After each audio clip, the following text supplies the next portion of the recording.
বাংলাদেশের স্বার্থ এবং অভিপ্রায় অনুযায়ী ফারাক্কা চুক্তি করতে হবে। এর উপরই অনেকাংশে নির্ভর করছে বাংলাদেশ ভারত সুসম্পর্ক, এমন সতর্ক করেছেন স্থানীয় সরকার মন্ত্রী মির্জা ফখরুল ইসলাম আলমগীর। ফারাক্কা দিবস উপলক্ষে আয়োজিত আলোচনা সভায় তিনি বলেন, দেশকে অস্থিতিশীল করতে একটি গোষ্ঠী নানা অপচেষ্টা চালাচ্ছে। সভায় বক্তারা ভারতের পানি আগ্রাসন মোকাবেলায় জাতীয়ভাবে ঐক্যবদ্ধ অবস্থান নেয়ার আহ্বান জানান। মাহিলা ইসলামের রিপোর্ট। 1976 সালের 16 মে মাওলানা ভাসানীর নেতৃত্বে ফারাক্কা ব্যারেজের বিরুদ্ধে অনুষ্ঠিত ঐতিহাসিক লং মার্চের দিনটিকে ফারাক্কা লং মার্চ দিবস হিসেবে পালন করছে রাজনৈতিক দলগুলো। দিবসটি উপলক্ষে শনিবার রাজধানীর ইঞ্জিনিয়ার্স ইনস্টিটিউশনে বিএনপির আলোচনা সভায় বক্তারা বলেন, অতীতে ভারতপন্থী সরকার তোষণ নীতির মাধ্যমে দেশ পরিচালনা করায় জনগণ ন্যায্য অধিকার থেকে বঞ্চিত হয়েছে। তাদের আশা, বর্তমান সরকার দ্রুত ভারতের সঙ্গে বিদ্যমান পানি সমস্যা কার্যকর সমাধানে এগিয়ে আসবে। ফোটানোর ঝামেলা ছাড়াই নিরাপদ পানির জন্য ঘরে আনুন পিওরিট। কল করুন 16627।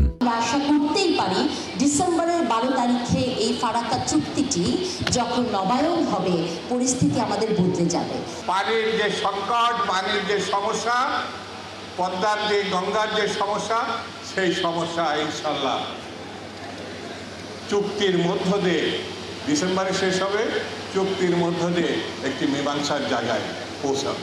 আলোচনায় বিএনপি নেতা গয়েশ্বরচন্দ্র রায় ও রুহুল কবির রিজভী বলেন, পানি ইস্যুতে ভারতের আগ্রাসন সম্মিলিতভাবে মোকাবেলা করতে হবে। জাতীয় স্বার্থে এই বিষয়ে সবাইকে ঐক্যবদ্ধ থাকার আহ্বান জানান তারা।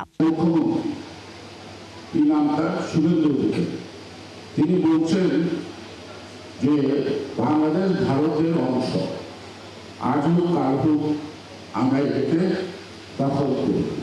এটা রাজনৈতিক ভাষা বলতে পারে না, এটা আগ্রাসী কথা। কলকাতা বন্দরের নাব্যতা রক্ষা করার জন্য আপনারা একটা দেশের কে নানাভাবে এর যে মানে প্রাণ বৈচিত্র্য, এর যে নদীর বৈচিত্র্য, সেটাকে আপনারা মানে ধ্বংস করে দেবেন। এই সময় বিএনপি মহাসচিব বলেন, একটি গোষ্ঠী দেশকে অস্থিতিশীল করতে সরকারের বিরুদ্ধে অপপ্রচার ও অপচেষ্টা চালাচ্ছে। ফারাক্কা চুক্তি বাংলাদেশের স্বার্থ অনুযায়ী হলেই দুদেশের সম্পর্ক উন্নয়ন হবে বলে সতর্ক করেন তিনি।